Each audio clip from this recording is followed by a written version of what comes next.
ఈ వల్ల తను ఆత్మహత్య చేసుకుంది అని చెప్పట్లేదు. న్యూస్ కానీ ఛానల్స్ లో రాస్తున్నారు కదా, అలాగే మాట్లాడదాం news దాని channels- గురించి. విషయం చెప్పిన తర్వాత రాసిన న్యూస్ ఛానల్స్ గురించి ఎందుకు రాశారు, ఏంటి, ఎందుకు జైలుకి వెళ్ళారు, ఏసీపీ గారు ఏం మాట్లాడారు ప్రెస్ మీట్ లో, అన్ని మాట్లాడారు. Okay. కానీ దానికన్నా ముందు స్టోరీలో నిజంగా మీ ఇన్వాల్వ్మెంట్ లేకుండా, నిజంగా తనతో ఇంకా పర్సనల్ ఇంటిమేసీ ఏం లేకుండానే తన భార్యకి మీ విషయంలో ఇబ్బంది వచ్చిందా అనేది నా క్వశ్చన్. అందుకే చాలా క్లియర్గా మీ ఇద్దరి మధ్యలో ఉన్నది ఏంటి, నిజంగా మీ ఇద్దరు ఎక్కడికైనా బయటికి False వెళ్ళారా, allegation.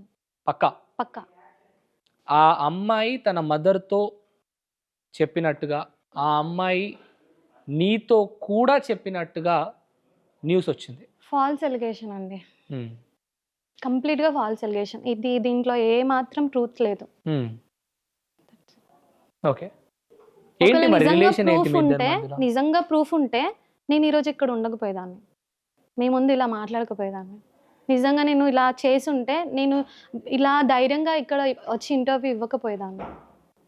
శృతి ఇంకా